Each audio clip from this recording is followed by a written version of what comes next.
All right, this is our special guest, and I guess those of you watching on Guy's channel, I'm his special guest. We're here to talk about the 49ers rebuild and maybe a first look at the roster. There we go. Depth chart roster. I'll reveal that in a little bit. You can check out the comment section of the chat. I put the link in there if you want to follow along. Guy, long time no talk. How's it going?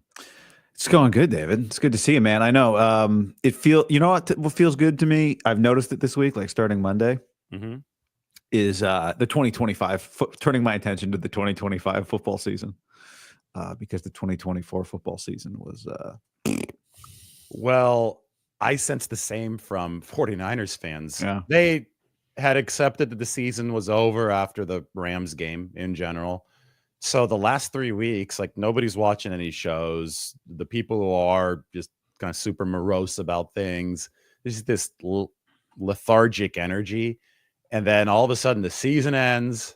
Brian Schneider is fired. They moved Nick Sorensen out of the defensive coordinator role, and everybody's fired up. It almost feels like they're going to play the Jets in week 1 on Sunday right now. People need to pump the brakes, I think, because now you have, 9 months to wait. So it's going to be a while before the 49ers take the field in an actual game again. But it's been weird because normally people are exhausted at this point. And, at the point where the season ends. So usually this point is 3 or 4 weeks away from now. But people are exhausted. They're heartbroken because the 49ers have lost all these games. But now they're energized at the end of the season. And I think they want another season. But there's a lot of work to do before that can happen. I sense one energizing factor is the schedule for next year, right? And the fourth place schedule we know, the crossover games we know, the strength of schedule based on the 2024 records we know is 32nd next year. So that seems to be a motivating factor for people. I think the fact that they are on a coordinator hunt and Robert Saleh is available, which I got to think. Well, I don't know where you want to start, but if you want to start, we can start there. We should start with the leadership. Yeah, we're going to get into all this for the people at home. This is the 49ers depth chart as it stands right now. We're going to talk about how they're going to build out this team position by position, but I think it's a great idea to start with the leadership. Can I change my idea? Go ahead. We're here to audible. You can change the play at the line of scrimmage. Can. We just watched Penn State Notre Dame on Thursday night. And I was texting with Greg Papa yesterday. He's like, who do you like tonight? And I'm like, 44-11. Tyler Warren and Abdul Carter. Yeah, and then watch 59, the right tackle for Notre Dame. And Papa's texting me last night, like, do you think Abdul Carter will be there at 11? And I'm like, I don't think so, man. But he's so explosive and very good. Now, Tyler Warren will be there probably at 11. College football, I know you just love football, but the NFL consumes you. For people who love college football and watch it, and I know you watch it too, you see it. There are a lot of guys who kind of look like Kyle Juszczyk wearing 44 around college football. It is a thing. It's a thing. Like I notice it every week. Some of them are tight ends, some of them are fullbacks, but they're out there. Now Tyler Warren is different. He's 6'6", and he's 261. He's 261, yeah. And he's moving like he's 240, which is what I've seen him play 3 times now, and every single time I've tweeted, Penn State number 44, you are a 49er. And I learned his name yesterday. This is how I watch and I look at numbers. Like you just went 11, 44, 59, right? Now I'm starting to learn the names because now the 49er season is over. And I'm not just watching these games on silent copy. I went to the Penn State bar, by the way, in the marina last night, Monahan. Which is what? Oh, yeah, Monahan's Penn State bar? It was crazy. I will find the video of one of the touchdowns and we'll play it here in a second. But I didn't put it up online yesterday because they ended up losing. But Penn State fans would have. I guess bus stop was empty then. Georgia bar. Yeah, that is the Georgia bar. That's right. Yeah, bus stop was empty, and I think that the Notre Dame bar is the Irish Times downtown, but we didn't want to go downtown. So I was showing my cousin around. He's coming in from Bakersfield, and he was amazed. He's like, "There's this many Penn State fans on the West Coast," and it's packed. It was cool. It looked like they were going to win that game, and then they threw that terrible pick. Yeah. But anyway, 44. Yeah. So my question. Go ahead. No, he's been one of the stories of college football this year because Penn State hired a new offensive coordinator. They hired Kansas's offensive coordinator this last season. His name's Andy Koltnicki, and he's extremely creative. Anyone who's watched Penn State saw them run double passes.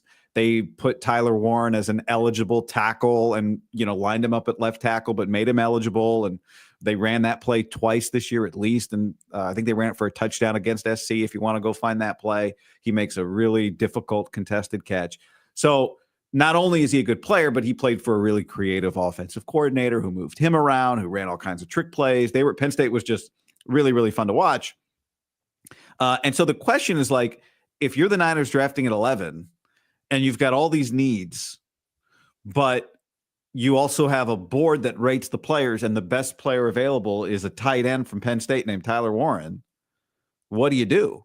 Could you use him? Is it malpractice to draft a tight end when you need an offensive tackle, when you need defensive edge, when you need interior defensive lineman, when you need another linebacker? Is it malpractice to take a tight end? First you thing just I would played say Brandon Ayuk. Is you're probably gonna give George Kittle more money.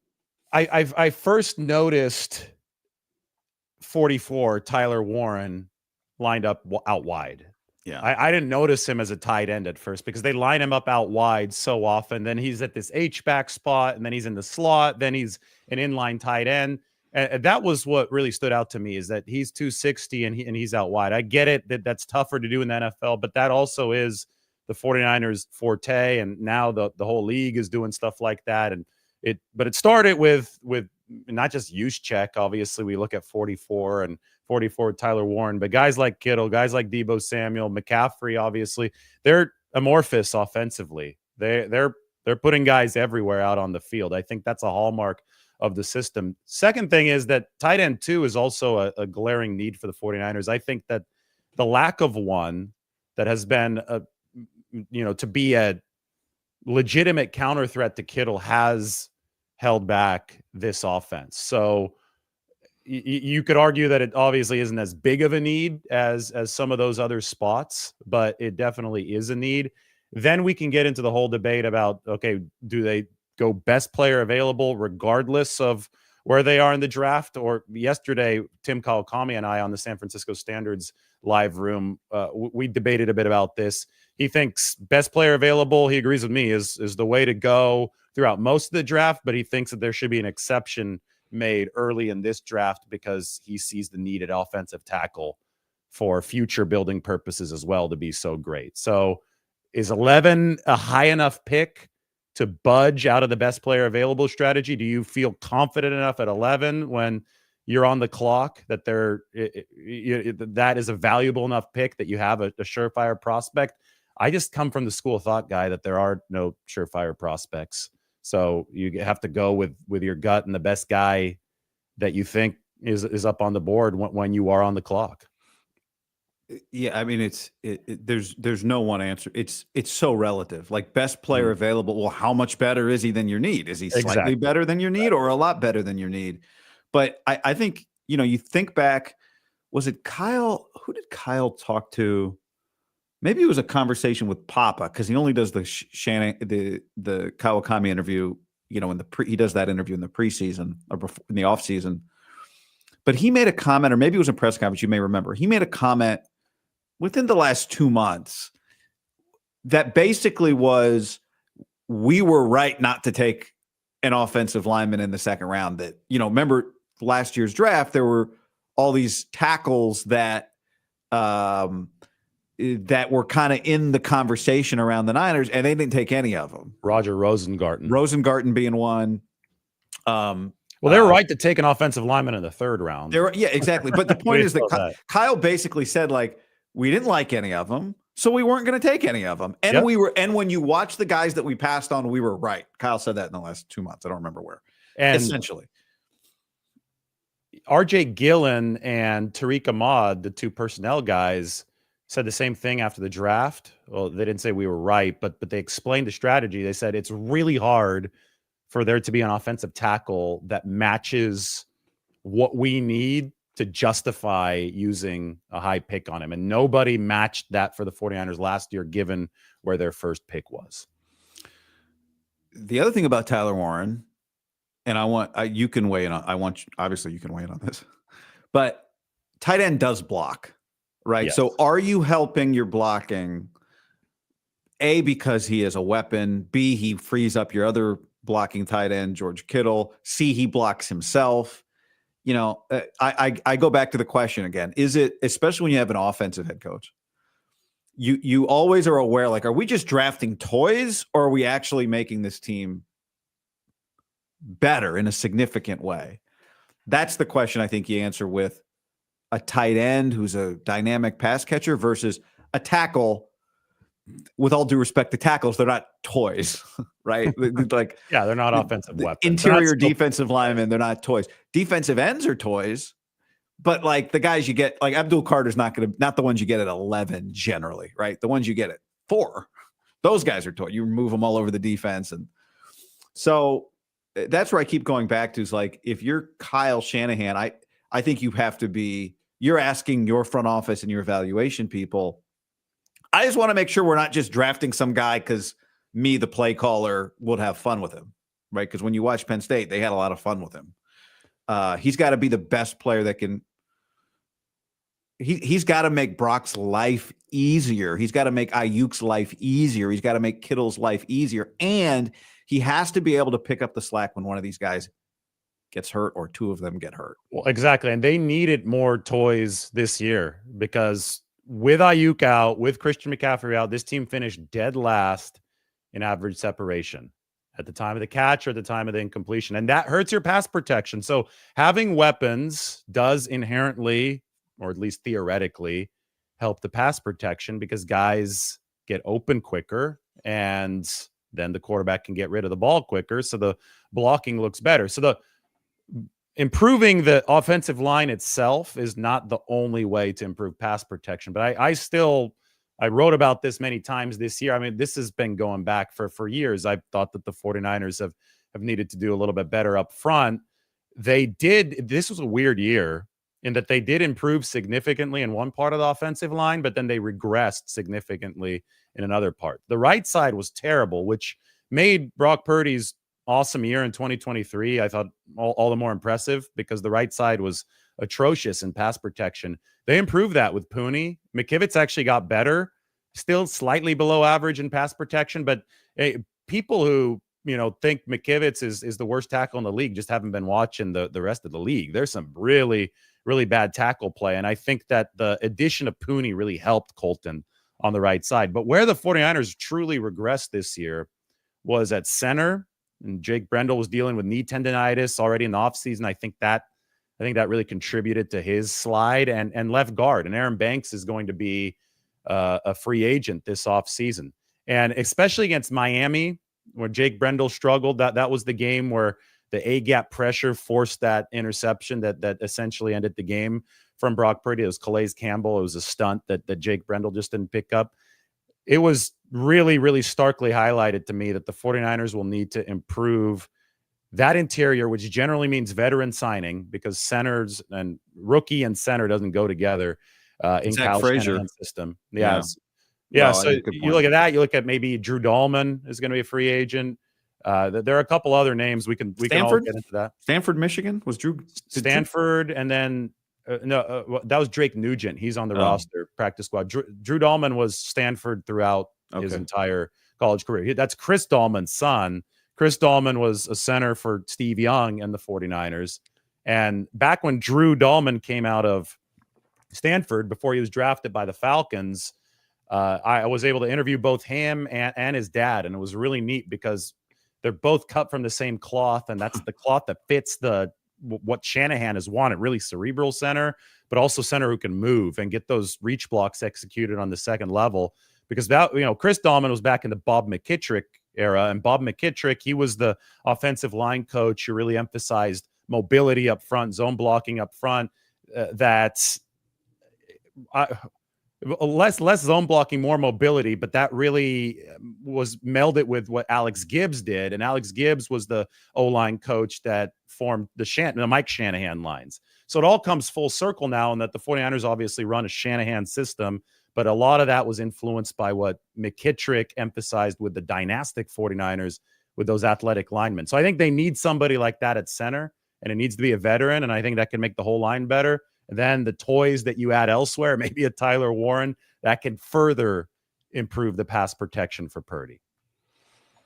All right, that's it. January 10th. That's my pick, Tyler Warren. Did I convince you? Well, no, I watched him all year, and I just felt guilty liking him in this. Like, oh, this is going to be such a, it's like saying you should draft Ashton Genty at 11. Well, you shouldn't, So I need somebody to come in and, it's good to hear somebody else say that it's a responsible pick, because it just, watching him all year, it felt so irresponsible.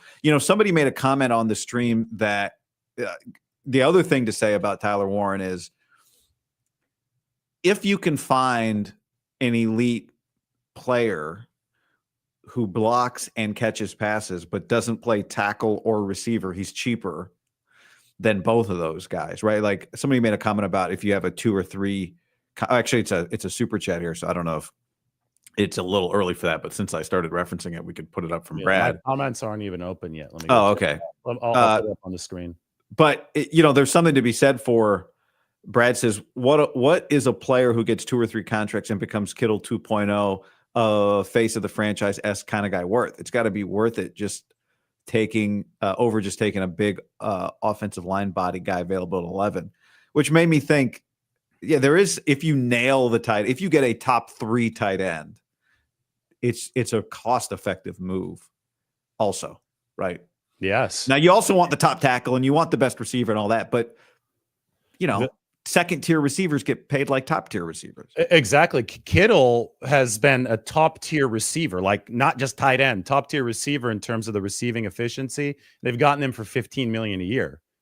Just rough math, the top guys are over $30 million a year now, but Kittle is producing in the receiving game at that level. Like, he's over 1,000 yards despite the fact that he's in the block a lot. So you're spot on. That's a great point, because the cost efficiency down the road for the tight end position is a definite money ball hack in the modern NFL. I think the guys that we like that people will love, because when you're drafting at 11, you kind of get to you're like, oh yeah, Abdul Carter. If we can move up, I doubt he'll be there. Mason Graham, everyone's going to like the interior defensive lineman from Michigan. He's not going to be there. The best 2 tackles, probably, if there are 2 great tackles. I mean, there's probably 1, are not going to be there. The best 2 receivers are not going to be there. And the unfortunate thing in this draft, it's probably 2 quarterbacks go ahead of 11. It's not one of those 4 QBs in the top 10 drafts unless something changes. So, Travis Hunter's not going to be, like, all the 11 gets you close enough to kind of fall in love, but you don't actually get those guys. Yeah. And that's where positionally tight end, you can actually get an elite guy. Maybe. Now, if you told me he goes 9, that wouldn't shock me either. But that's where McGlinchey went. All right. That was McGlinchey went at 9. 9-10. And Colton. Yeah. Colton well, they were the 10. worst team in football throughout most of 2017. Then they got Jimmy G and they won all those games. So they didn't have the top pick anymore in 18. They slid down to where they had the coin flip with the Raiders, and they won the coin flip. Rod Woodson was the guy. Gruden didn't want to show up. Remember, Gruden didn't want to come to that thing. I was at the coin flip. Yeah, that's right. Yeah, it was at the. It was Lynch, right? Lynch and Rod Woodson. Is that what it was? Yeah. Well, they had Rod Woodson flip it because he played for both teams. Oh. But mainly more with the Raiders. But yeah. But anyway, he flipped it, and I think it was. Tails was 49ers and heads was Raiders, and the 49ers won. And because of that, they got McGlinchey. Congratulations. McGlinchey, who got him a comp pick after he left. The thing about McGlinchey was he was a great run blocker. And this guy from Notre Dame, 59, Emil Wagner, we were watching him yesterday. You said before he went on air, he reminded you of McGlinchey. I looked up his measurements, and 6'6", 290. So he's light, he's tall. And then Abdul Carter got him pretty good on that one. That was an amazing sack from Carter. It seemed like he was getting held by Wagner, and then he drags the quarterback down with his left arm. I think that's the play where Carter went viral yesterday. But still, McGlinchey had a lot to work on regarding pass protection, but the 49ers like the run blocking, and I think a lot of fans want to see a little bit more rigidity in pass protection from right tackle if you can get it. Yeah, I mean, I don't know where this guy projects right now, but as you said, athletically, he's, he was a high school power forward who's one of these guys who had to put on a lot protein shakes and put on 50 pounds, put on a bunch of weight. And, but when you watch, you just go, there's not many people walking the earth that look like 59 for Notre Dame, Emil Wagner. But I'm not sure. I don't know where he projects in this draft.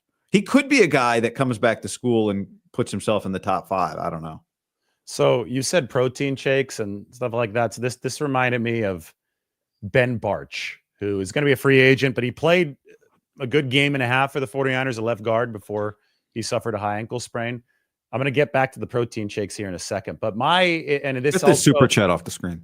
Yeah, I will, because I was reading it one more time. Oh, okay. Take it off. I'm just looking at it really quickly. This is going to relate to that as well. I think that the best way for the 49ers forward, and a lot of people might disagree, you might disagree, but unless there's a tackle that they absolutely love at 11, I think that the best way to improve the pass protection and the offense in general is to sign a good center.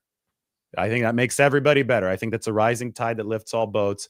And then solve that left guard position in a similar way that you solved right guard last year with Dominic Puni. You could draft somebody in the second, third round, somewhere in the middle rounds that might fit.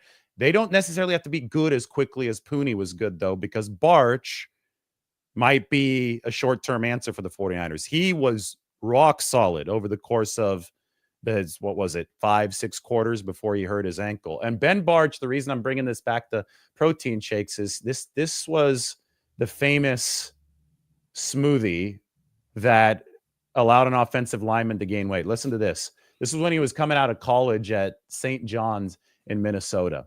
Or this was during college at St. John's in Minnesota. In order to gain weight, Bartch consumed a protein shake daily consisting of 7 scrambled eggs, a tub of cottage cheese, quick grits, peanut butter, bananas, and Gatorade, growing from 240 pounds to 275 pounds in just one summer. He eventually reached 308 pounds with this method. How can you not like this guy for at least being in a bridge left guard for the 49ers? I mean, cottage cheese and 7 eggs in one protein shake. He's a football guy. That's commitment. Yeah, that's commitment. Yeah, there's commitment. Really good guy too, and he watches the channel, by the way. So maybe Ben Bartch is watching right now, and he's smiling at home in appreciation. But it's 9:06 a.m., so he's on his 3rd bucket of cottage cheese. Just watching. Just watching. Cottage cheese is what I can go like cottage cheese. You can get tired of cottage cheese real fast. So if that's mental. That is mental toughness. Yeah, and he's a guy that's been waiting his chance. And the reason though I'm getting into the weeds right here, let's show people the depth chart really fast.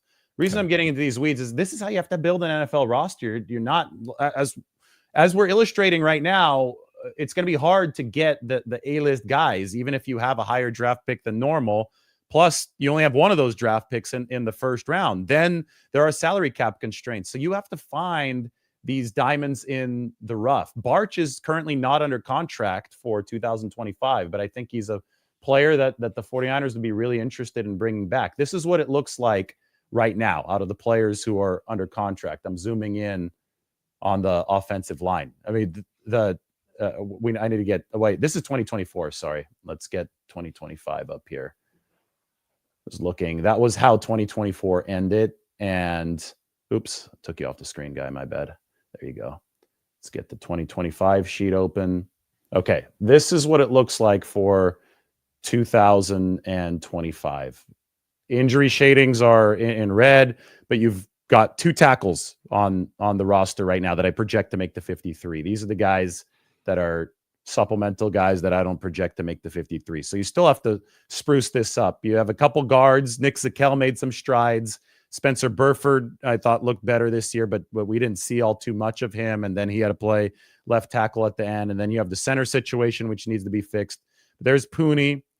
I think Burford and Zakelj, I'm still not convinced, though, are starting level solutions for the 49ers to move this line forward. Somebody like Ben Bartch might be. And then you toss in a mid-round draft pick, try to replicate the same success that you got with Dominic Pooney last year, all of a sudden you're dealing with a much more robust line, especially if you pair it with a veteran signing at center. So that would be my formula moving forward on that offensive line. I think it's pretty consistent with Kyle Shanahan's history, right? Which is unless, and you said it about the draft, it applies in free agency too, unless they will spend for who they believe is elite, and anything in between, they kind of feel like we can draft later or develop or not pay a premium for, and the offense and the scheme will elevate offensive line play. I have the video of Tariq Ahmad and RJ Gillen talking about the offensive line right after the draft last year. This is about the premium level that they're looking at from tackles. Let's have a listen. Yeah, good question. I think there's not a lot of people that have the skill set to play tackle, so it reduces the pool, and also they typically go pretty early.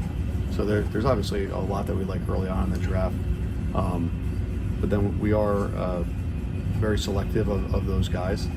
But it is something we would love to take throughout the draft if the right person was available. There you go. So we'll see who's available at 11. A lot of this draft prognostication, it's a lot of, there's people blowing hot air for a few months because we don't actually know what it's going to look like at number 11. It's a very, it's like trying to predict the exact score drive by drive of a football game 4 months before it happens. It's impossible to do that 2 minutes before it happens. The game actually has to start, and then you have to think on your feet, and you have to see, guys are going to slide, other guys are going to go higher than you expect them to. But in general, it's really hard for the 49ers to, and this year should be easier mathematically, at least the chances are higher. But it is hard to envision a tackle that they're really going to like to be at that spot. And we'll see if it shakes out that way this season. Yeah, I think it's a good point. And, the beauty of the college football playoff being more teams now is if you're drafting high, if you're drafting in the late 20s, it's harder. But if you're drafting high, you get to just watch all these guys play each other. Like last night and tonight, there'll be another.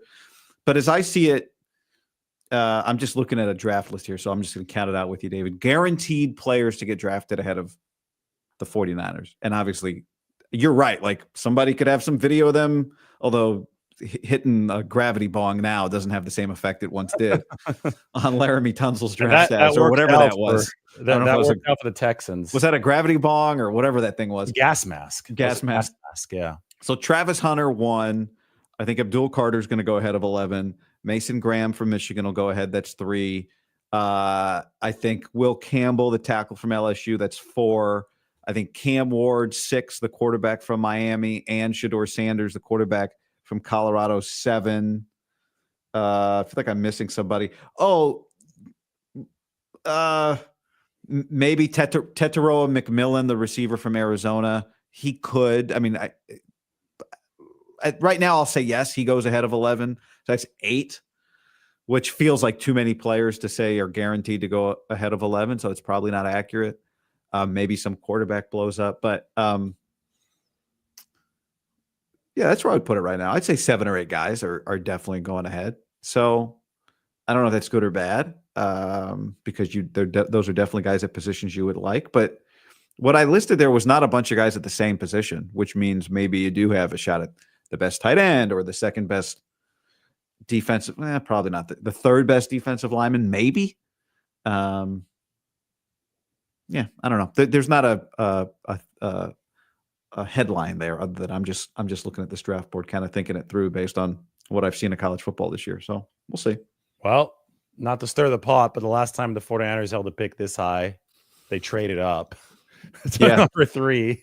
And they shocked everybody, right, with that move. And that's when they ultimately got Trey Lance. And not going to do that this time. They one thing that I really took from the press conference the other day was just how open they were about how Brock Purdy is their guy. Like we all knew this, but I think it's really interesting that the 49ers are putting on the full court positive press while Brock Purdy's doing the same thing, saying, almost hinting that he wants this done before the phase 1 of the offseason program.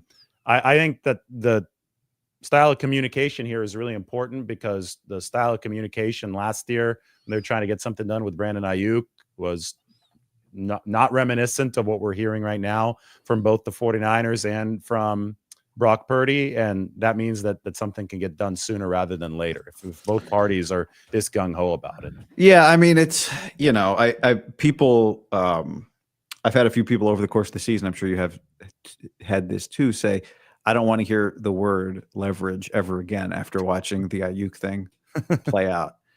The leverage, there was leverage in different ways in the Ayuk situation. This situation is different, right?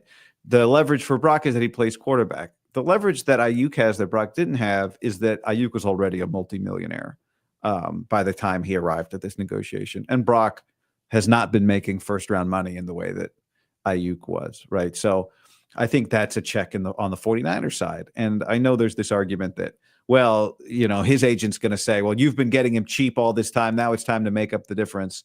I think that's a weak argument and a bad argument. That's not the way this stuff works. No.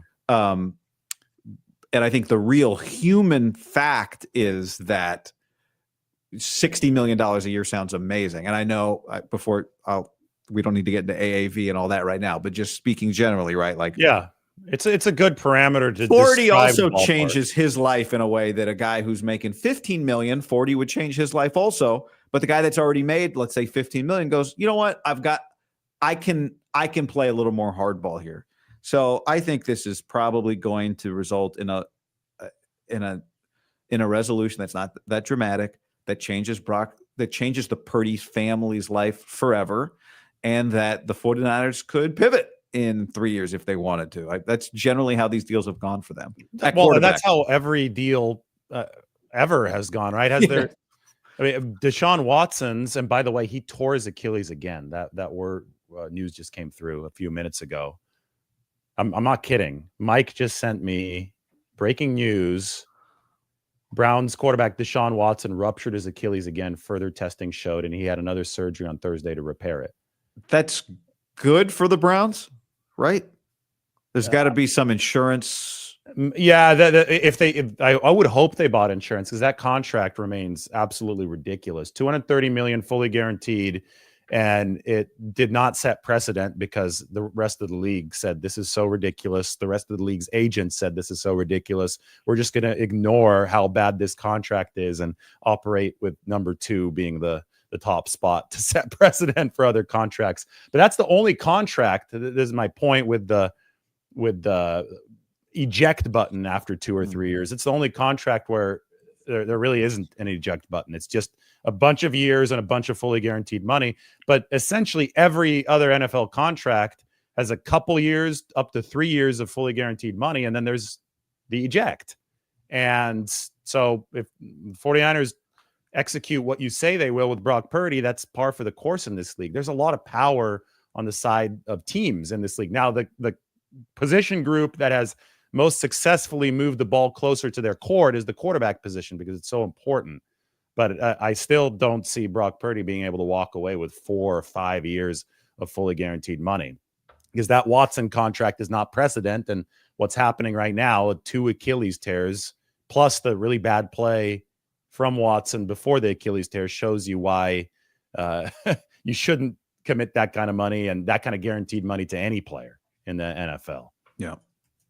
So, yeah, I think at the end of the day, the market's the market at the quarterback position. And the 49ers have – Jed York came out at the owners' meetings in Orlando last year and said what I just said. The market's the market. We're ready to pay what we need to pay. And just the cost of doing business. Everybody here is going to be talking about APY. That's not going to matter in the big picture unless it's all fully guaranteed, like the Watson deal, which it won't be, because there's going to be funny money. So if anybody needs their ego stroked, they can tack on money that doesn't count at the end of the deal. I don't think Brock Purdy will need his ego stroked. I don't think his agent will need his ego stroked. That's Kyle Strongen. I've talked to him a little bit, but it's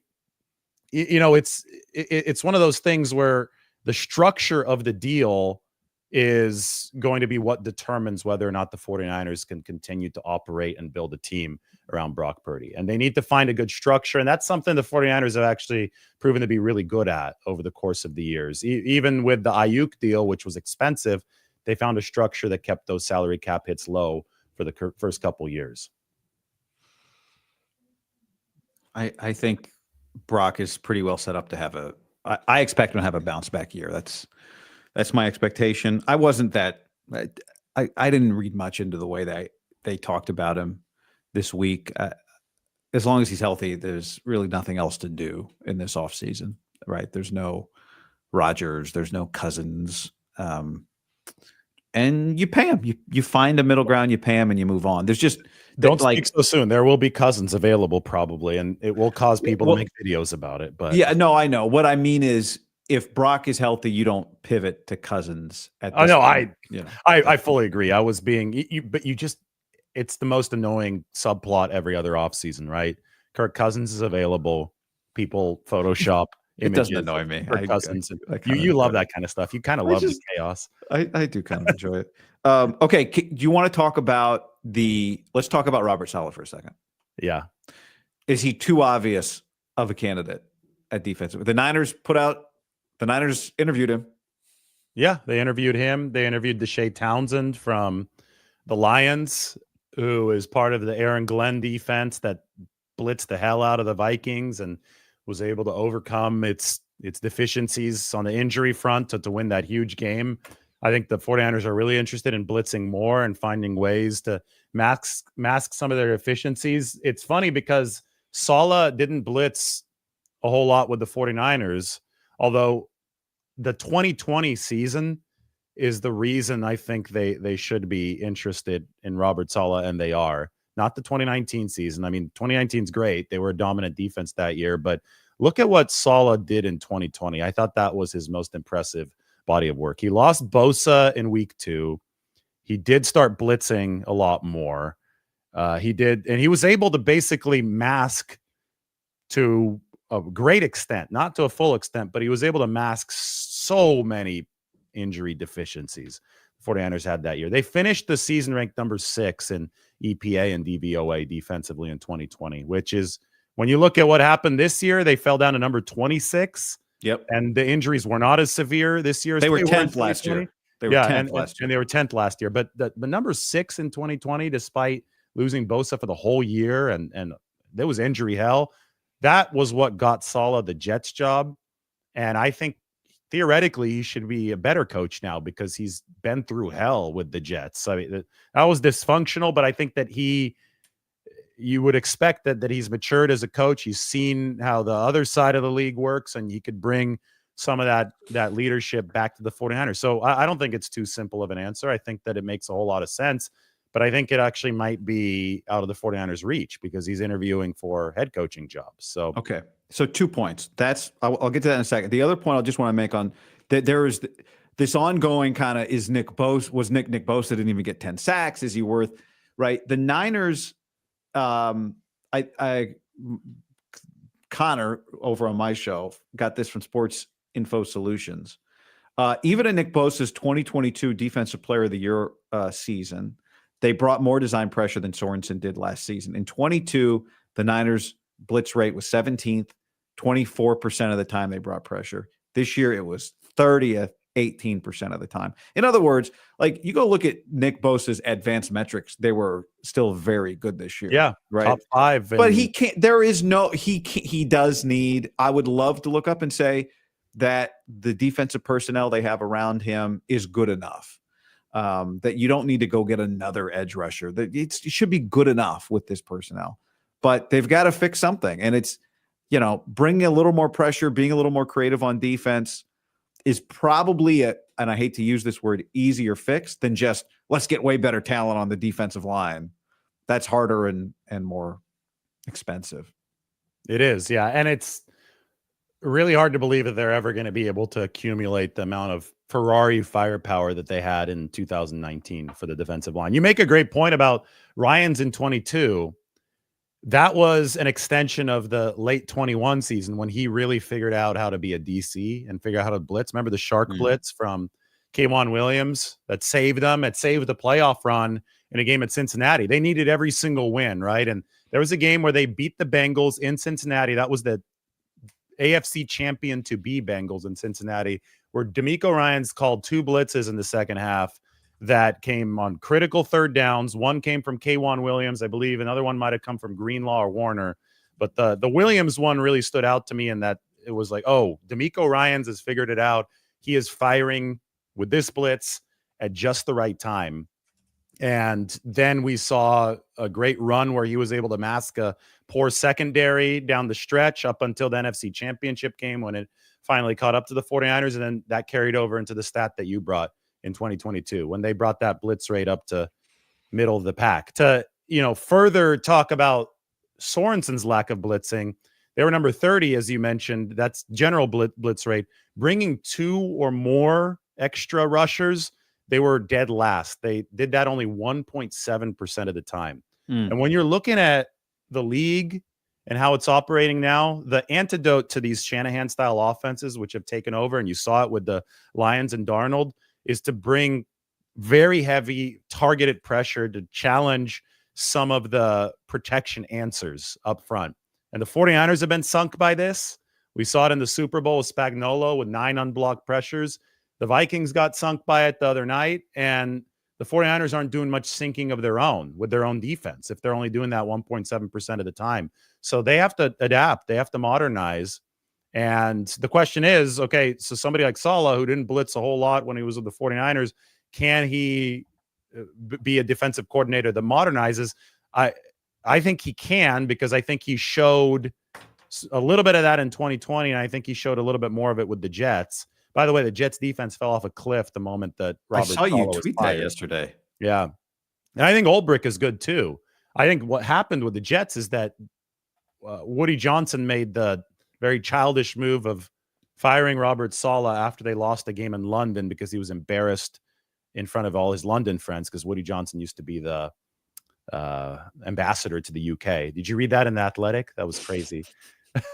I mean, are you kidding me? That was sometimes you wonder with these owners. It's like that's like 5-year-old behavior, like, oh, my friends, I was embarrassed to lose in front of my friends, so I'm just going to go fire the coach. But anyway, after he fired Saleh, that was obviously a big architect of what you're doing defensively. He's gone. Olbrich, who was the co-architect, is now moved to an interim head coaching position, so he can't really focus on being the architect of the defense the way that he was before. So no wonder your defense falls off a cliff. Like it's this Captain Obvious kind of moment, but maybe it wasn't to the Jets ownership, which is why the Jets are the Jets. I think that Olbrich is cut from a similar cloth as Saleh, though. I thought that they got along very well in New York as far as making a good defense. It was a top 5 defense with those 2 guys at the top of the brain trust. And then you could also add in that Olbrich has a pre-existing relationship with Kyle Shanahan from his days with the Falcons. So the question is Robert Saleh getting any of these head coaches jobs? He's the Patriots, the Bears, the Jags, the Raiders, the Saints. He is interviewing with the Jags on the 14th, and he's interviewing with the Raiders on the 16th. You'd love to move even quicker than that and get this thing settled, but you can't. Is he getting any of these head coaching jobs? And if he's not, would you be his first pick for a defensive coordinator job? Like maybe he waits around to see what are the Lions, maybe Aaron Glenn gets a job. Maybe I'll hang around and see, maybe maybe Steve Spagnuolo gets a job, although I would love for Steve Spagnuolo to get a job. Or maybe the Packers get lit up in the playoffs and Hafley's gone. And look, Saleh is really good friends and former roommates with Matt LaFleur. He's the offensive consultant there. Now, mind you that Saleh is an offensive consultant for the Packers. I find that to be really interesting. I think that shows some of his development as a coach. He had worked only on the defensive side of the ball over the course of his career, but now that he's been a head coach, he got to see how both sides work, and they brought him in for offensive help with Green Bay. But anything could happen. And I think that Jeff Hafley, who's the former 49ers DB coach before he left to be the head coach of Boston College, I think he's been really good. I've been impressed with the body of work. But in this unpredictable league, if Green Bay just gets the doors blown off of it defensively here in the postseason, and Robert Saleh is really good friends with Matt LaFleur, and he's already in the building. Well, you can put 2 and 2 together. That can happen as well. Yeah. So that's a good point. We don't know what's going to happen. And that's why, the 49ers, they have to walk a tightrope here. Yes, they're onto this process earlier than they had been in the past, but guys like Saleh have other options, interviews further into the future. If that's your guy and you're going to wait for him, if that doesn't end up working out, then you got to make sure that your other good candidates are also still on the board. Well, and that's where I think there's a safety net possibility here for the Niners, which is Jeff Ulbrich getting a defensive coordinator job somewhere else? If Jeff Ulbrich does not get offered a defensive coordinator job somewhere else, assuming he's not retained by the Jets, is there a world where Jeff Ulbrich says, okay, Niners, I will be your safety net option. I want to be back there, right? This was a big story last season, that even while he was under contract with the Jets, the Niners were trying to get him before they hired Nick Sorensen. So I want to come back there. And I can see it from Jeff's perspective. This is where I want to be. I'll come join your staff, or at least I'll have the understanding that I'm going to join your staff. If Robert Saleh is your defensive coordinator, fine. I'll be on the defensive staff. And the reason I'll do that is because I want to be there, and I think Robert's going to get another job in a year or two, and then I'll slide into your DC spot. If Robert doesn't get your job, then I'll just be your defensive coordinator. What do you think that would be great for, too, would be retaining Dre Greenlaw. I think that would give Greenlaw even more incentive to come back on a 1-year deal, because I think he would love Saleh, but he would also love the former linebacker Ulbrich being on the 49ers coaching. Yeah, I think the challenge with Dre Greenlaw is I would understand if you're him just taking the most money you can get. Like at this point, who knows if you're going to get back on the field. There may not be a lot out there, but I do think there's teams out there. Yeah, the desperate bad teams. Well, but I would say what I would say, David, is like teams that know him, that, the Texans, they just know him. Yeah, which is another downstream effect, a negative effect of your coaching staff getting poached. Because not only are your coaches going elsewhere, those coaches are going to be familiar with players. We've already seen the Texans grab Azeez Al-Shire, so that they're going to want your guys in a way that, bad teams don't have to deal with that, because their staffs aren't populating the rest of the league. So yeah, I think right now it's a matter of, does Dre Greenlaw get that offer that the 49ers, I think the 49ers are very willing to do the 1-year deal where he gets significant compensation, $7-8 million, but I don't think that they want to go into the 3-year range with, the more of the prove it, a prove it plus deal. But I'm a little surprised to hear you say even $8 million. You think he could get $7 or $8 million next year? I think they could structure something with, you can add void years, and you could also, I don't think it would be guaranteed. I think he could earn up to that amount. So you could have a lot of incentives, and whatever is going to happen is incentive based largely, because he played only 34 snaps this season. But, I'm trying to cover this as fairly as possible from both sides of this negotiation. The 34 snaps he played, he was insanely explosive. I mean, it was special. Like I look at the fact that he tore his Achilles 305 days before he returned, which is not a lot of time at all. I thought he was going to come back and look slow, look rusty, have to knock off that rust. And he was awesome. I mean, from snap 1 against the Rams, he was really good. So I think you have to check 2 boxes in this league to earn a significant chunk of fully guaranteed money. You have to check the explosiveness box. You have to show that athletically you're there. And then 2, you have to check the durability box. Yeah. He checked one of those, right? Because he only lasted those 34 snaps. So I think that there should be significant upside to reach on his contract because of the explosiveness that he showed. But the floor is still too low to just go out and say, here's $8 million no matter what. Yeah. Yeah. It's just, it's a scary situation there. And I know, he came back quickly. McCaffrey said he would have been ready to play in the postseason. 2 of your best players dealing with, now McCaffrey's a knee, right? This is no longer the calf that McCaffrey's recovering from. But I would understand if there were a little PTSD from the McCaffrey situation as it relates to Dre Greenlaw. But he's, if you told me right now Dre Greenlaw's healthy next year, that it changes in a significant way the way you look at this 49ers defense for the better. But it's just such a big question mark right now. Well, they only have 3 linebackers under contract at the moment for 2025. Warner, Winters, and Tatum Bethune, who's going to be the second-year man. So there's a lot of work to do at the linebacker position. And let me just zoom out and say we don't know who the coordinator is going to be. We don't know exactly what the 49ers are going to be running. I think there's potentially going to be more turnover there than any time in the 49ers regime here under Kyle Shanahan. So as Kyle said the other day, guys, like there's like 8 or 9 different variables that will determine whether or not Dre Greenlaw is back. And we haven't even really solved variable number 1 yet, but this is where it stands right now. Why don't we just kind of quickly run through this guy, a quarterback? This is interesting to me because the 49ers have turned into the quarterback rehab center, right? They've got Sam Darnold now off playing good football in Minnesota.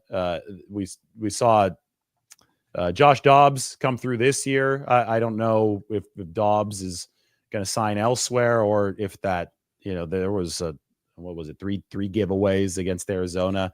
Maybe his mark. I think the goal is if you come through as a backup to sign somewhere where you could at least be a bridge starter or have an opportunity to compete for the starting job. If teams don't think that of Josh Dobbs, maybe they can bring him back as the backup. But there's going to be other names, intriguing names at the quarterback position, such as a Daniel Jones, the 2 Joneses, the Mac Jones as well. But the 49ers. Well, Mac is Mac is the one that would raise some eyebrows and makes a lot. He's a free agent. And he's closer. Well, I don't know. I mean, Daniel Jones is also young, but I would say he's closer to the Sam Darnold possibility in terms of, but his physicality is not there the way that Daniel Jones's physicality is there. But Mac Jones is the one that would raise eyebrows.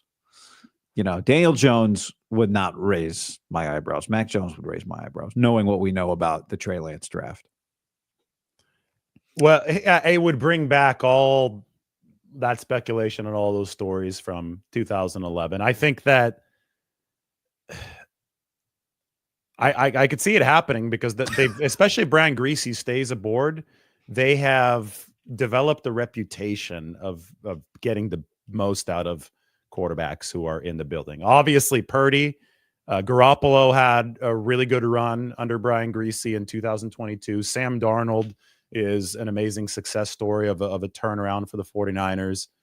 We didn't get to really see enough of Josh Dobbs to make a firm proclamation in either direction. That was the quarterback he was last year. He showed some explosiveness, but he also turned the ball over a lot. So anyway, I think the 49ers still have that a good reputation, especially with Brian Greasy and the work he's done. So I think guys who are in the career boats of a Daniel Jones or a Mac Jones, you can name probably a couple more Wilson, quarterbacks. Yeah, Zach Wilson. Guys like that would be very interested in signing with the 49ers. And you need that two-way street. I do think we saw enough of Dobbs. Darnold was clearly QB2. So we didn't see enough of Darnold on the field. He basically played 1 game plus like a snap when Brock went out. Or actually, and then he stayed in that game. So like 1.5, not even. But he was clearly QB2. Josh Dobbs was not. So, that speaks volumes of the difference between the way they think of him and the way that Darnold's thought of. Although Darnold had been, such a premium prospect, Dobbs was not. And I do view those guys differently. I don't think Dobbs is anybody's bridge quarterback. I don't think he'll get that opportunity, at least going into a year. Where I understood that why Darnold did. Zach Wilson might be the guy closest to Darnold in the group of Mac Jones and Daniel Jones. Yeah, because you have that physical ability. Right.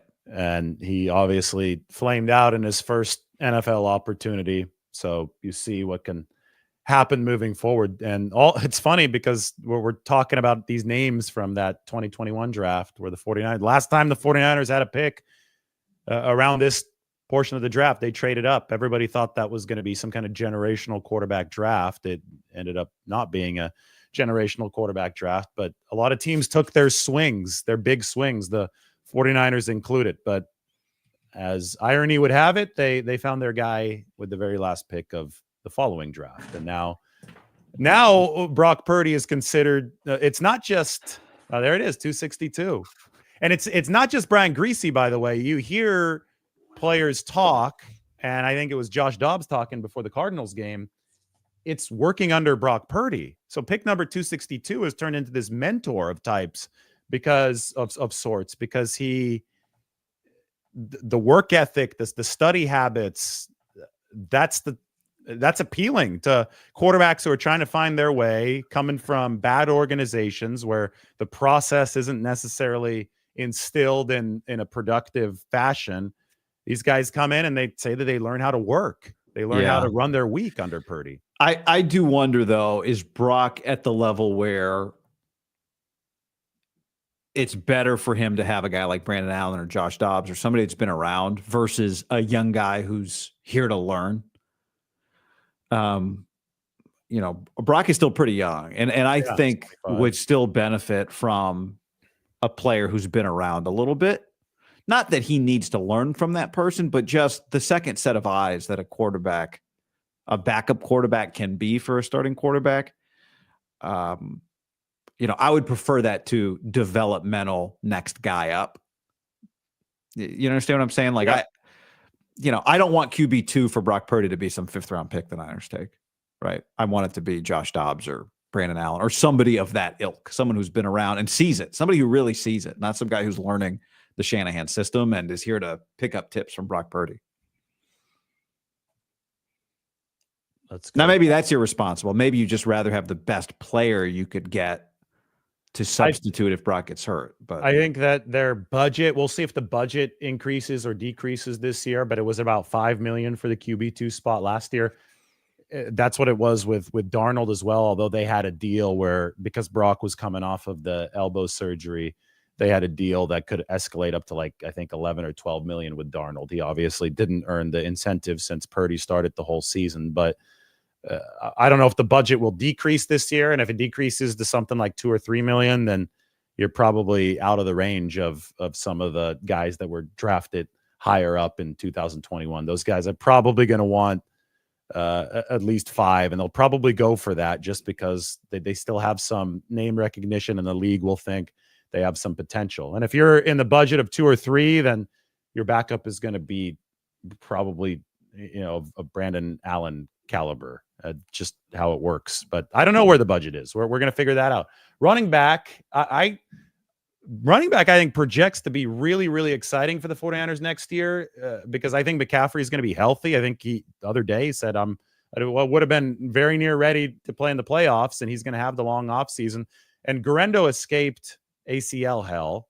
It was an MCL, but he should be ready to go in the offseason program. My big question is Jordan Mason. He's a restricted free agent, and this spot is empty right now. Is it going to be filled with Jordan Mason's name, or is the rest of the league, he ran the ball really well this year. He wasn't the best fit for the 49ers in the pass game, but he ran the ball really well this year.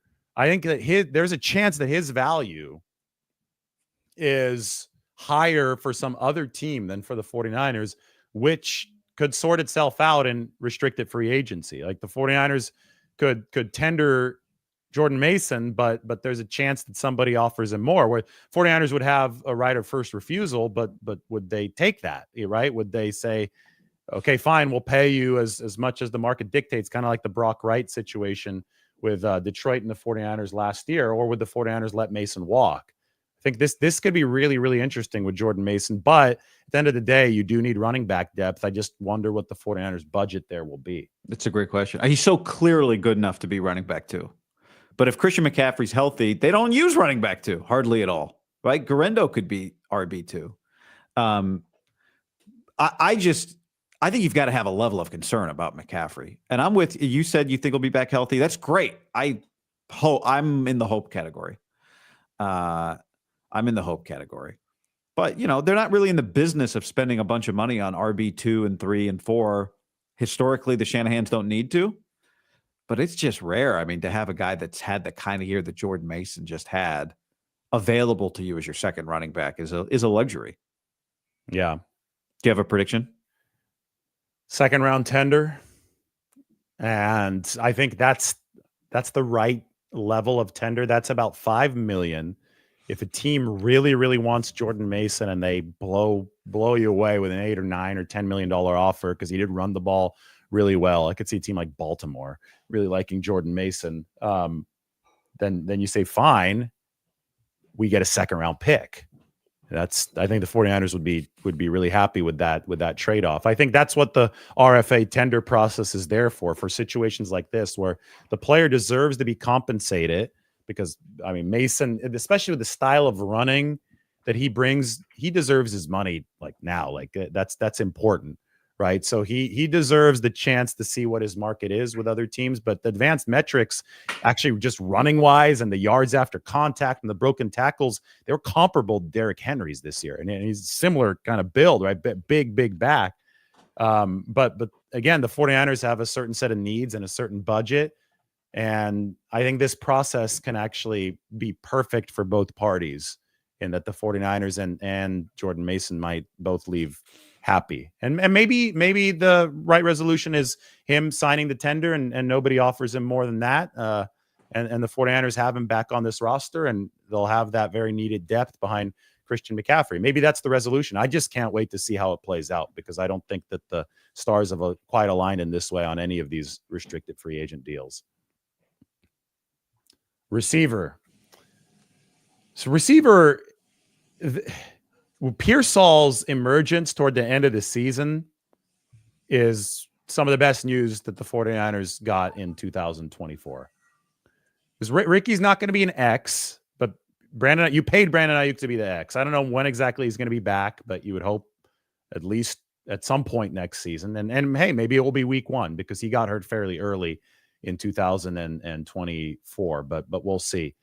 And you like Jennings a lot, but Jennings, I think, is at his very deadliest when he doesn't have to be the featured X, because then you could have a great separator, and Jennings can separate, but you don't have to have him with the focus of the defense on the X position. He could be at either the Z, where he blew up against the Rams back in week 3.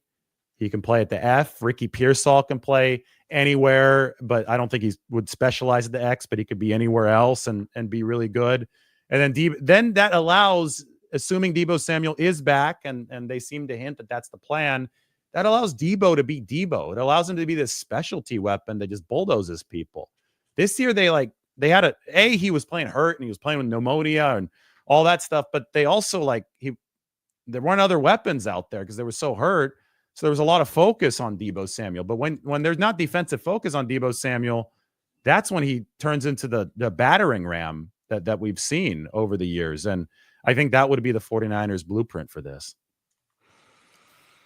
Yeah, I also think he's back, which means he's probably extended. But remember, I think they were open to trading him. They know what the value out there for him is going into last year, because they took phone calls before the second day of the draft last year on him and Ayuk, right? And at least the bat signal was out that you could call if you're interested. Yeah. They're not letting him walk out the door for nothing, right? They're not getting, what would you trade for him at this point if you're another franchise? Yeah, it's tough. It's coming off of an injury-riddled year, a sickness-riddled year. He had the pneumonia too. There was a little bit of drama before that Rams game when he posted on social media that he wasn't getting the ball, and then he dropped the touchdown pass that essentially sealed the 49ers' fate on the season. So it wasn't a good year for Deebo Samuel. Nobody's pretending that it was a good year, but I think people are leaving context out. With both Deebo and Bosa, they were playing through oblique injuries this year. And obliques, it's really tough to be explosive in short area if your oblique is hurt. I think both of those players looked a little bit slower in short area. What I found interesting is that Deebo's top end speed actually was still there. We saw it on the kick returns, but it was some of the quick change of direction stuff that wasn't quite there, and the power wasn't as great as it was. And that, that it's a oblique. Like the symptoms of an oblique injury, you saw all of them for Deebo Samuel this year, plus pneumonia that could take weeks to recover from. Either way, my main point is that the 49ers, I think, are looking at this as Deebo's stock has never been lower, and they think it's only going to climb next year. And that's got to be part, and he's already under contract with you. And other teams are going to be, if you're going to acquire Deebo Samuel and send capital over to the 49ers, you're going to be much more wary if that stock is really low, because that could be a burn of an investment that could be bad for you. So the most likely scenario here is the 49ers are the ones that could benefit from that stock rising again if he's still under contract. I don't see him any longer as a tradable stock even into the future. You just have to find a way to make him a useful player for you. If you're the Niners. And I think that all starts with the talent around him. If Deebo is forced into one position where we saw them force feeding Deebo Samuel against the Rams, and that was something I was really critical of Kyle Shanahan about. I don't think Shanahan had a good year play calling at all, but I also will acknowledge I see why Kyle Shanahan felt the need to do that, because he didn't have Ayuk on the field. He didn't have McCaffrey on the field. Pearsall, rookie, still hadn't truly emerged at that time yet. It wasn't until the final couple weeks that Pearsall really did. So I see why Kyle Shanahan felt the need to force feed Deebo Samuel, but that also defeats the essence of Deebo Samuel. He's the guy that, you scheme for everybody else, and then Deebo just comes and blasts you. Right. Yeah. So but we've seen Kyle turn, not every time, as someone pointed out to me back when we were talking about that game, but Kyle's actions tell us he really believes that Deebo Samuel can jumpstart his offense, right? His play calling tells us that he values Deebo, because he turns to him in critical times to carry him. And, I think that's a signal for what's gonna come in 2025. And if Ayuk's healthy and Pearsall is developing, then maybe that can work, as long as he doesn't call a run play on 3rd and 6, because everybody got very mad about calling a run play for Deebo on 3rd and 6. But look what I'm doing at tight end. You're putting Tyler Warren in at tight end too. All right, there we go. There's your roster for next year. Can we everybody take your screenshots for when they actually draft him at number 11? Can we talk about kicker? I'm sorry, are we skipping ahead too far if we talk about kicker? No. Should I keep Warren on there? Well, it's up to you. That's your spreadsheet, not mine. I've got here, before I forget, then people are going to complain. People always find something to complain about. All right, Braden Willis is back on the team for now. Down to kicker. Let's talk about it. What do you want him to do with Jake Moody? And what do you, if you were the GM, what would you do? Let's frame it that way. Well, I'd be looking for other options. But would you keep Moody on the roster? At this point, yeah. Like right now, absolutely. What choice do I have? He doesn't cost me. He's not expensive. No, yeah, it's a preset cost. So you're saying, because I personally would keep him on the roster, bring in competition, and have him aboard, a plan to have him aboard through at least the cut down to 53. That's a great plan. I think the problem with that plan is that he's probably going to win a competition with. I mean, he's going to win a competition with any. Who are you bringing in competition? He's going to kick the ball further than these guys, right? In a kicker competition. Well, he's got to make them, and there'll be pressure. And but you remember when Zane Gonzalez was here? Yes, 2 years. It was the Darnold camp. Yeah, yes, 2 years ago. ASU product. He came from the Panthers. It was whatever. Like Moody beat him, or it was even. Or I would argue that if Moody beats him, maybe you got the guy that started this season 13 or 14 back. Right? Maybe, yeah. Especially if you really hold his feet to the fire with his preseason games as well. You're not just kicking in practice; you'll have him kicking games too. So yeah. The crux of my argument is he's good enough to win these competitions. Something happens in these games.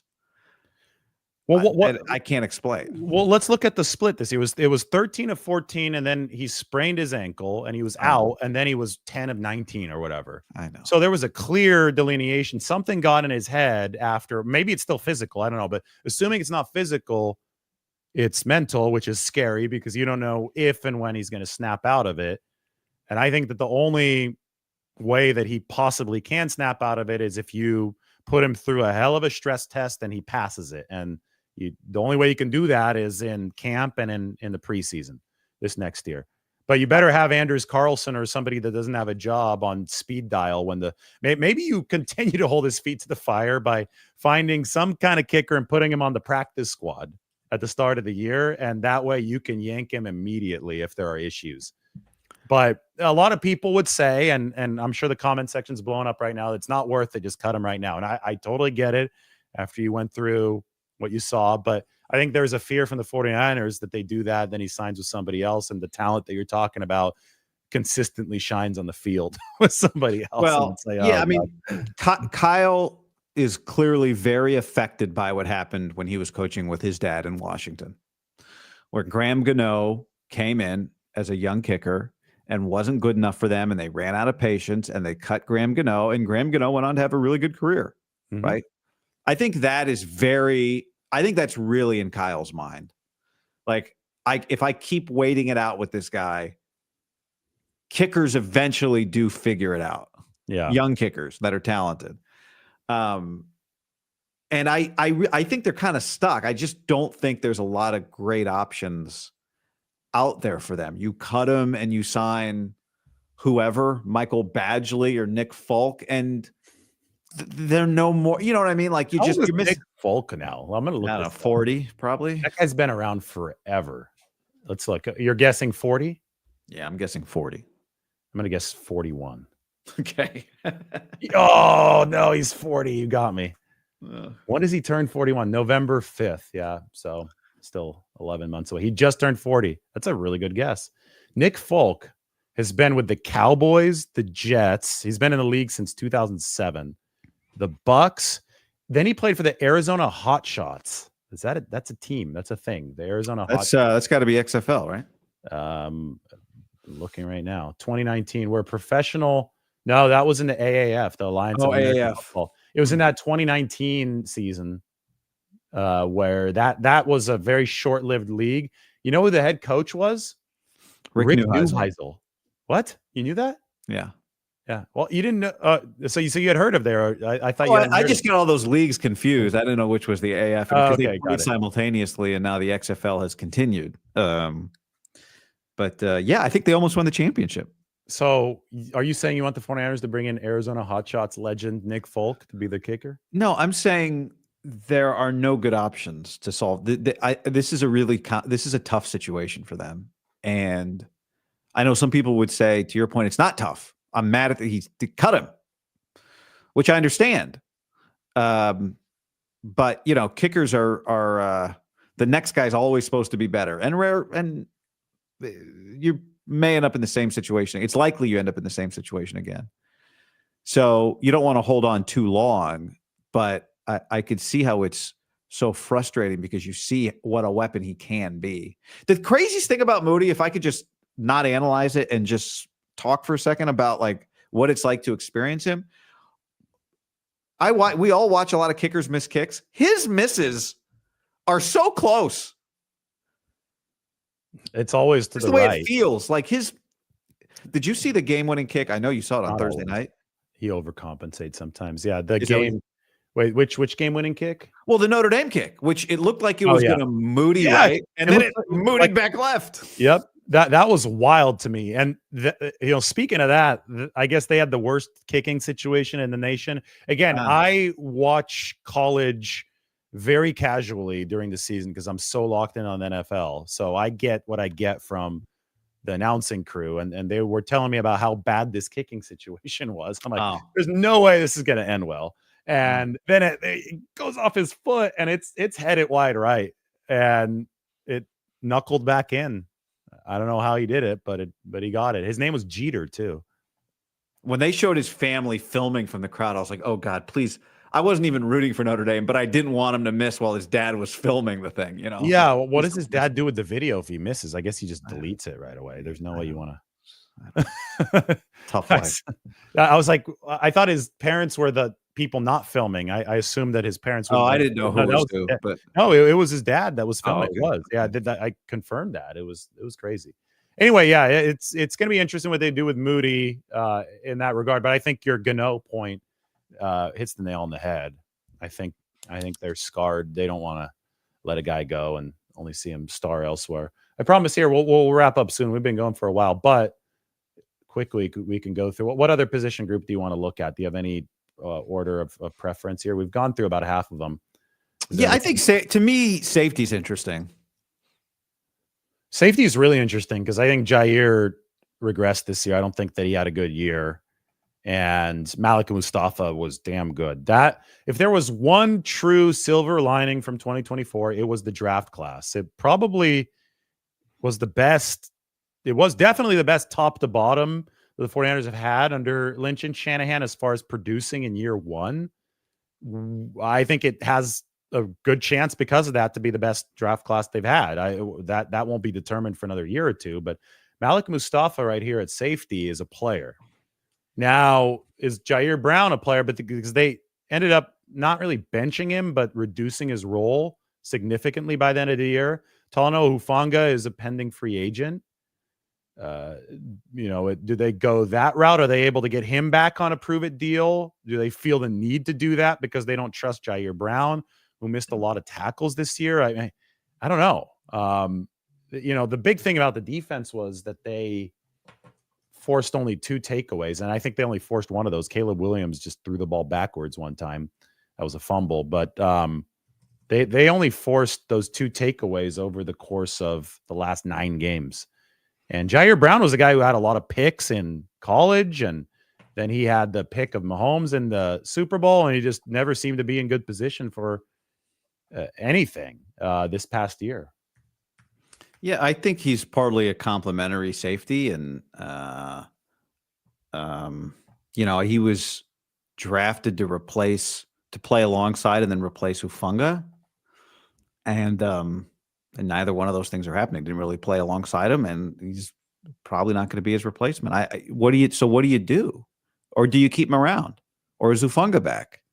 Hufanga, it looked like 2 years ago, might be too expensive to keep around. Maybe he's not anymore, but you can't. Now Hufanga seems like an ideal candidate for a prove-it deal. He's in a very similar boat to Greenlaw. He played more, but he looked really good the moment that he returned. But then it tapered off a little bit toward the end, and there was some plays that Dortch was able to get past the Hufanga tackle to score the touchdown against the 49ers on Sunday. So, and then I think he's still not fully there yet because he's still coming off of the injury that forced him to wear the club.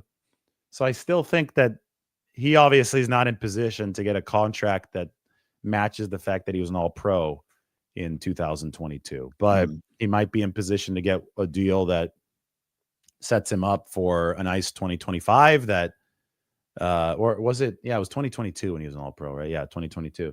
And a prove-it deal could set him up for 2025. The 49ers look to have a need at safety. Again, just like the Greenlaw situation that we can't really answer right now, we can't answer this one because we don't know who the coordinator is going to be. And that's a preceding variable in this case. John Lynch said, we think we'll have 8. We think we'll have 9 picks. He said, we have 8 picks. We think we'll get a 9th. I think he was 9 and 10. He said, 9 and 10. Yeah, okay. 9 and 10. Yeah. Is he talking about Mooney Ward? What comp pick does he think they're getting?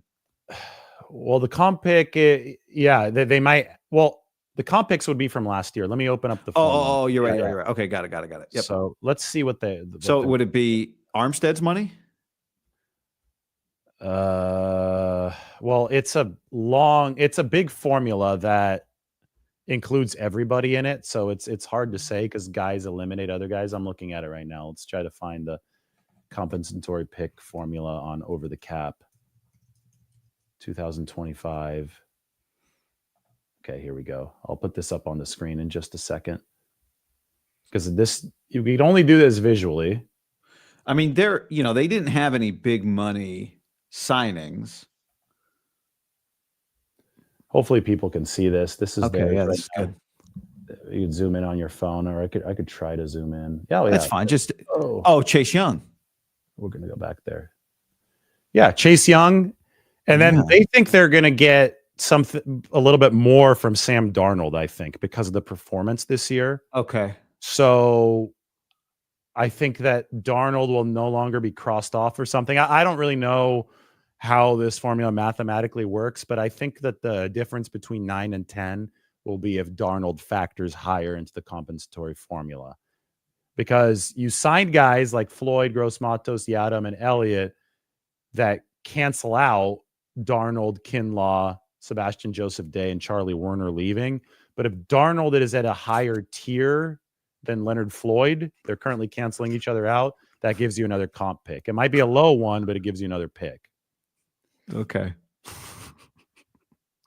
I pray I'm not looking at a comp pick chart on January 10th, 2026. That's all I can say. You're officially a sick. This is my fault. I asked about it. Yeah. But thank you I'm glad you're here to analyze it. Well, hopefully you learned something new. I did. I learned that. I learned that page exists is what I just learned. Look, we got a comment. Comp pick chart. This is the good stuff. Yeah, this is the good stuff. This is what people tune in for. Here you go again. If you need, I'm going to save this part of the video for late Friday night. Come back to it. 49ers have played the comp pick game really well. They've modeled how they operate after the Ozzie Newsome Ravens, the Belichick Patriots. Those are all teams that won Super Bowls. Yeah, and the goal is to stay good for a long time. And the only way you do that is if you draft well, and not just like first rounders, because those are expensive guys usually, right? Even under the rookie wage scale, you have to draft well in the later rounds. And the only way that you draft well in the later rounds is if you have a lot of picks, because nobody truly knows what they're doing in the later rounds, right? Like you can maximize your chances, but there is no, like we're going to kill the 5th or 6th or the 7th round with every single pick. The shotgun approach is how it works, because you have to hope that you get as many hits as possible. Right. Because you're not going like, we're taking Nick Zakelj and Kalia Davis and Tyreek Castro Fields in the 6th round, but wait till we get to the 7th. We're going to take this Purdy guy. Yeah. Right? Purdy did that. He had 3 shots to draft him in the 6th round and didn't do it. But Purdy was a compensatory pick that came from CJ Beathard walking. So it just the lesson there is that you do what you can, let the talent that needs to walk, amass as many picks as possible, and then your chances of hitting on a Brock Purdy are inherently higher. You make your luck, basically. Yeah. I mean, I don't remember. I'm trying to find the note. I can't find it here, David. But it's been, if you go back to when the draft expanded or maybe when they made it smaller, whatever year it was, 94, like there's only been 262 picks twice in the last, 30 years of NFL drafts. There used to be a bunch of rounds, but there's only been 262 picks twice. Like to your point on comp picks, it changes every year. And there's a lot of last picks, but there's only a couple guys who go 262. It's amazing. Really cool. Where's the hat at? I want to see it one more time. You selling them yet, by the way? Oh, yeah, they're available. You can buy them. How do my subscribers... Heyguy.co. Heyguy.co. There's black, there's red, there's white. It's a nice hat. It's a really nice hat. I still don't have one. I'm going to go. Don't worry. I'm going to buy one. I'm not looking for a freebie. No, you should. It's okay. You buy a hat. I'll subscribe to the standard. Okay. It'll be a trade. It'll be good. Let's finish this up with a look at what we haven't seen yet. This is fun, by the way. Hey, if you've got some kind of hard out, let me know. I know we didn't talk about that. And I mean, just my own stamina, but this is fun. We haven't done this in a while. And I feel that, it's just fun to kind of sit back and look at the roster for the first time. I haven't done this yet, actually, in a show of my own. So it's fun to just sit back and talk about it. We've talked about the offensive line. We've drafted Tyler Warren. We've talked about the receivers. We've talked about running backs, quarterback, linebacker. We talked about safety. So all we have left, let's just get to the finish line. All we have left is corner and defensive line. Since we're talking about safety, we might as well just group in corner here. They've got 2 starters penned in at this point. This is in ink. Lenore and Renardo Green, right? These are good players. Lenore should have been a Pro Bowler. He wasn't, but statistically, he was better than the guys that got picked, and he had a harder job because he was playing both nickel and outside. So he's solid. They paid him. We were actually live when they paid him. Remember that last time we were live? Got the contract. Lenore. Yes. It was like Vaguely? we were Oh, we were about to go live. yeah, we were That's about right. to go live. I'm I like, do well, remember let's just that. talk about Diamond Lenore's 5-year, $87.5 million deal or whatever it was. And yeah. So anyway, he's solid and he's there. And I think Renardo Green was very impressive. I mean, the ball skills that he showed as a rookie, he never once looked lost, which almost every rookie looks lost at some point. I don't think he ever did. Like Ricky Pearsall had a really good year. He was lost against the Dolphins with 2 illegal formation penalties. What about the touchdown in the right flat against? Was that okay? I didn't figure. Was that on him? Was that on Renardo? I don't know. Yeah. I don't know. There was some confusion on the defensive. Yeah, I don't know. I saw that as the moment that turned the tide against Sorensen because they showed Lynch slam the table. Yeah. And okay, so if that was Renardo Green's fault, that would have been his one rookie moment. And I think my point would still be there was only one of those. And he locked down DK Metcalf in a big win for the 49ers. The ball skills were awesome up until the very end. And he's going to be one of their top 2 corners next year, or top 3 if they bring back Charvarius Ward. We'll see what happens there. That's trending toward unlikely. Although, yeah, there's a big complication in that he said that he's got PTSD from being in California. So you have to respect Charvarius Ward. And I mean, he came back to work despite that tragedy. He even said that he might have come back a little too soon, but he might, from a football standpoint, be in a similar boat as a Hufanga, as a Greenlaw, and that he didn't play his best year. And he acknowledged that himself. He's like, yeah, I would have been worth a whole lot more following 2023 when I was all pro. So he thinks that there is a chance, as he openly said, the market might be a little bit depressed this year. And that might be where the 49ers can come back and get him. But he did mention, straight up said, this was a tremendously candid interview, straight up said that entering this season, the 49ers thoughts were that they weren't going to be able to afford me for 2025. But he said that could have changed because I went through a lot. It was the worst year of my career and I didn't play that well. I mean, I love a guy being that honest. I thought all props to him. But so we'll see how that works out. But I think in all likelihood, some team is going to realize, hey, this guy went through a ton. He's going to be incentivized to not be where the PTSD is. And he'll deservingly get a contract the 49ers can't match. Yeah, I think that's likely. Yeah. So do they draft a guy or here, Luter? I know Luter is a name that 49ers fans don't like to hear because of the special teams miscues. He's caused one in the Super Bowl and he caused one against Tampa Bay, but he looked really good as a corner in training camp and they really like him. And he's been around the system for 2 years now. They had been preparing him to take over as one of the corners in year 3 behind the scenes. And despite the special teams gaffes, I don't think that speaks to his ability covering as a corner. He might be somebody that ascends up the pecking order for the 49ers this year. Yeah, I think the special teams is part of the reason people don't, love hearing about Luter. I think the other reason is because, and I don't say this, I know sometimes when people say what I'm about to say, it's like derisive. The media has been saying, but I'm not saying it that way. But the media has been talking about Darrell Luter Jr. for a few years as if he's about to be their number 1 nickel. And it hasn't even come close to transpiring, partly because of injury. So I think there's probably a little fatigue from that too. Mm-hmm. I don't know that he does not appear to me to about to be a starting nickel in the NFL, given he hasn't really been a productive understudy. Yeah. Well, one thing is that he was hurt for the back half of this season, so he wasn't available for the 49ers.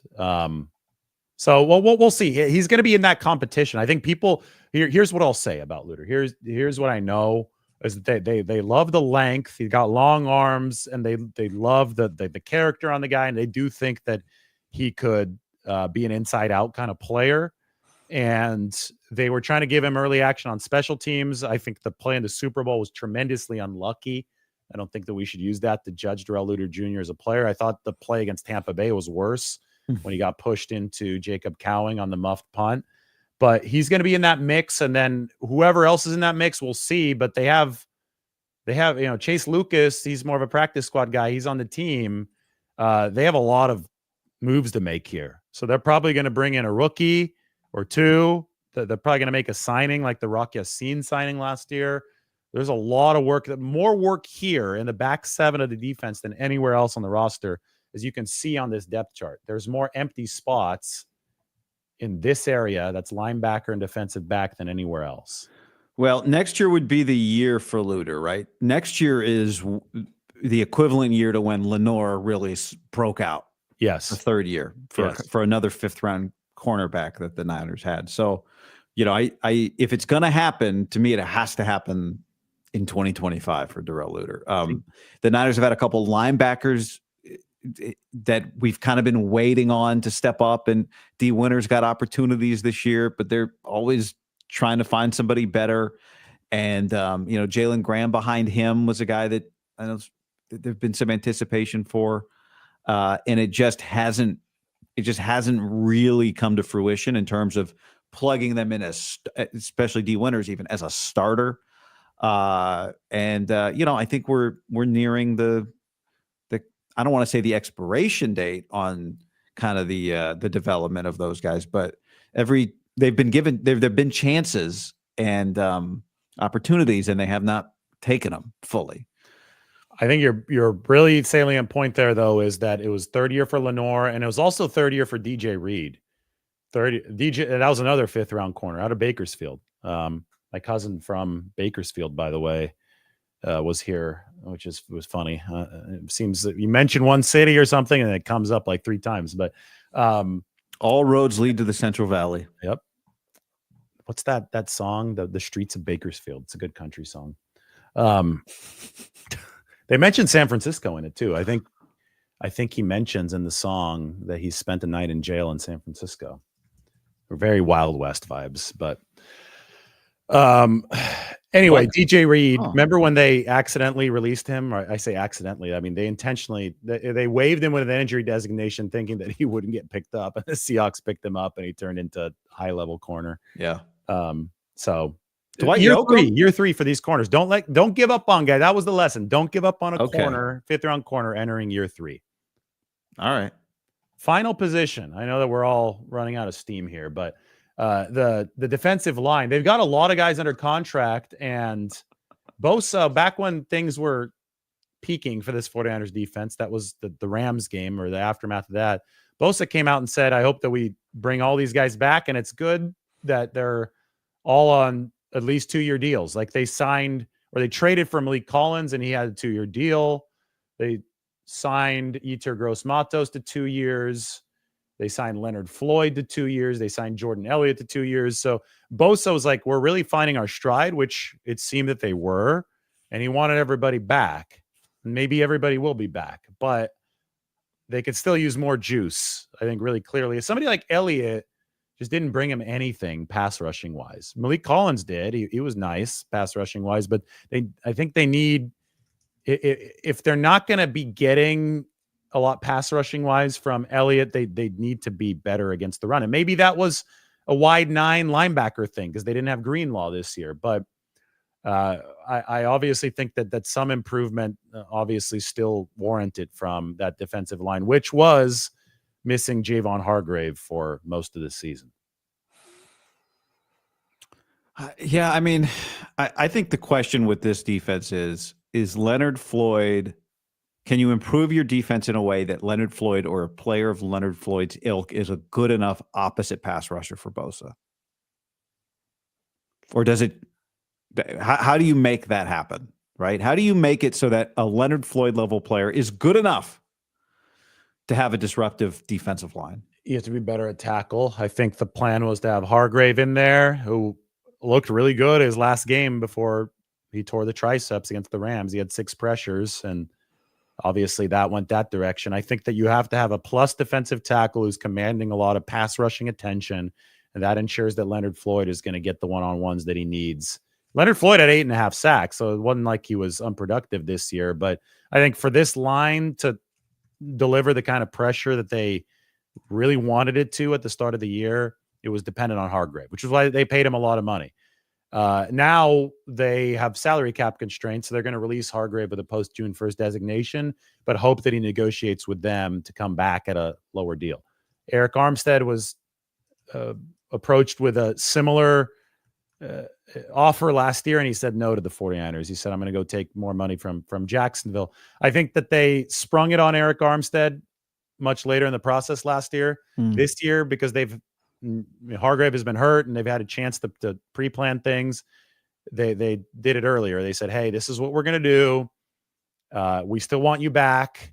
And I think it's not been as much of a shock. And I think that last year emotions got involved in the Eric Armstead situation where, he felt disrespected by the 49ers. He even said that.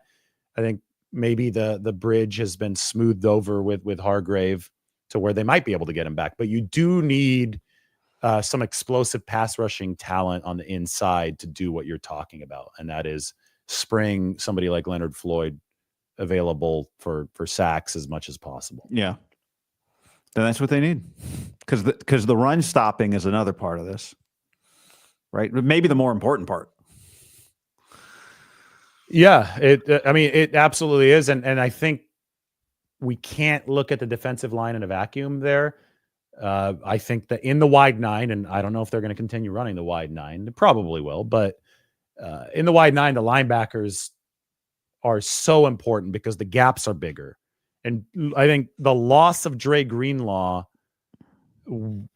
hurt the 49ers terribly this past season. But there were already slips in run defense the year prior.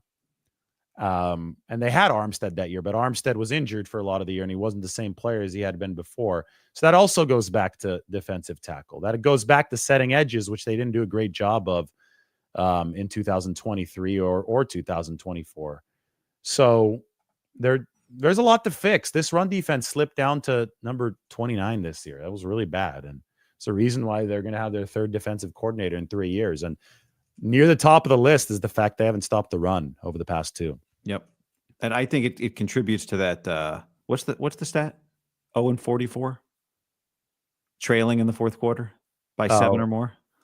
Interesting. Yeah. Whatever that Shanahan stat, whatever the Shanahan stat is, 1 in 46, whatever. There's a couple different. What was the one win? Because it wasn't the NFC title because they came back too soon. They came back in the third quarter. Yeah. So it might be 0-44 still. I thought there was one last year, but then this year changed. They came back in the fourth this year against Tampa Bay, but I don't think they were ever down 7 or more. Anyway, what was your point? Like the stats that run defense is a part of coming back. Run defense is part of winning games that you trail. Yes, because otherwise you just get strangled, right? Yeah. Otherwise it's what the Niners do. The Rams ran the clock out on the 49ers this year. A lot. I mean, which is not what the Rams have done in years past. In years past, you punt to the Rams, you make them run the ball, you stop them, and they punt back to you, right? Yeah. And then that has worked against the Rams. Yep, exactly. So I remember that the Rams got the ball back, and I don't blame that game on the defense at all, actually, but because let me retract that. I do. They dropped interceptions in the first half. But I put the majority of the blame on the offense in that game. But it is still worth noting that they couldn't stop that run the way that they had before. So you figure out a way to stop the run. It might require schematic adjustments. Maybe you just don't have the horses to stop the run at the level you need to when you're risking stuff with the wide nine, because the wide nine is it's like pushing your chips into the middle of the table for pass rush. You're giving the edge rushers a better angle, and you're giving your defensive tackles a bigger island to work on as far as one-on-one battles against guards, but you're also leaving bigger gaps for the run game. So Green Bay was running those delays to Josh Jacobs. They just killed the 49ers. Hand off to Jacobs. There's a big gap. Linebacker plays terrible. Jair Brown is not tackling well. That's the result you're going to get. So that's the result the 49ers have to change this year. It'll be interesting. I thought Kyle sounded pretty open-minded, borderline excited to sit down and talk to defensive coordinator candidates and hear people's ideas for how to make his defense better. Mm-hmm. So maybe that's what you're referring to when you say, we'll see if the wide nine is back or not. But that's an interesting part of this offseason is what are the ideas he hears and how open-minded is he to changing things on defense? Yeah. I just think he doesn't want to have to oversee the defense. You have a defensive coordinator who let him be the head coach of the defense. I'll be hands off. Go make things happen. The same way he's happy to let Mike McDaniel take over the run game or whatever. It frees him up to do more other stuff. Kubiak, yeah. Coordinator, yeah. It's gonna be good. You have any final thoughts here? Yeah, it feels like their plan on offense is to kind of run it back with the skill guys and get healthy and be a better defensive team and be better in the red zone. Somebody made the comment earlier we didn't address, but part of helping your kicker out, whoever it is asking them to kick less and scoring more in the red zone and not relying on field goals. When you're not in 1-point games and low-scoring games, missed field goals hurt you less. And, that's not a solution. You want a guy that's going to make big kicks. I understand that. We all agree on that. But they can help themselves not be as reliant on the field goal kicker by being a better offensive and defensive team. Absolutely. It was number 11 offense, number 26 defense, and number 32 special teams this year. So I don't think that it's surprising at all that the coordinators of the units ranked 26 and 32 are being replaced. Yeah. And they're also, the offense dropped from number 1 to number 11. There was a regression on that side as well. And we've talked so much about why that regression happened, and that's something they're going to try to turn around too. And I do think that there is more significance than a lot of people realize to Kubiak earning the respect of the OC title. Last time that has, and the only time that's happened under Kyle Shanahan, had been with McDaniel in 2021. That was a really good offense. The 21 offense, the 49ers went through a lot of injury adversity that year. Garoppolo was playing hurt for a big chunk of it. They were planning to use Trey Lance, but then he broke his thumb early on. They were down to Tom Compton at right tackle for half the season. They didn't have a running back in that season because they did, but Elijah Mitchell started to get beat up. I think he had 6 injuries, so they had to put Deebo Samuel in there to take the load off of him. My point is they had to schematically work their asses off in 2021 to field the offense they did, and it was the number 4 offense in football. And I think that a lot of that credit went to the fact that they had a staff there, and Mike McDaniel ended up being hired by the Dolphins. They don't just hand out these promotions like candy, as evidenced by the fact that was the only time that they've had a named OC. And Shanahan feels that Kubiak is in that at that level now. So, and they're going to need that type of performance from the coaching staff to bounce back from a year where they were low in play caller rating, which is, inherently subjective. It's tough to gauge, right? But Shanahan had normally rated number 1, number 2, and number 3. This year he was like number 18. So there's a lot to fix. And I think that the Kubiak promotion is a sign that they might be heading in the right direction. And it's a sign that you think you need to do something to keep him potentially. Yeah. Right. So you let him do some, he's going to do some press conferences, and you're helping him become a head coach or a real play caller somewhere else, maybe. So that's good. It'll be another guy you have to replace. Yeah. Maybe Mike McDaniel's not the coach of the Dolphins at that point. I don't know.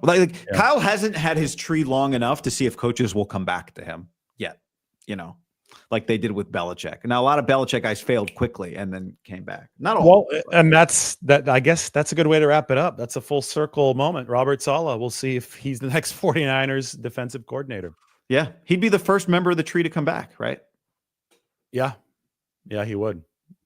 That would bring it back to 2017 to 2020. All right, man. That was good.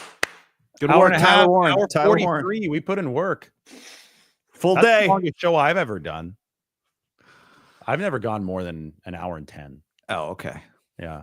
This is OG podcasting from my world. Now you just do like 8-minute clips, But yeah, now it's a lot quicker. But I think that the roster deserved one. It was fun to talk about it with you, and we'll do it again at some point here in the couple coming months. All right, David. Good seeing you, man. You too, man. We'll see you soon.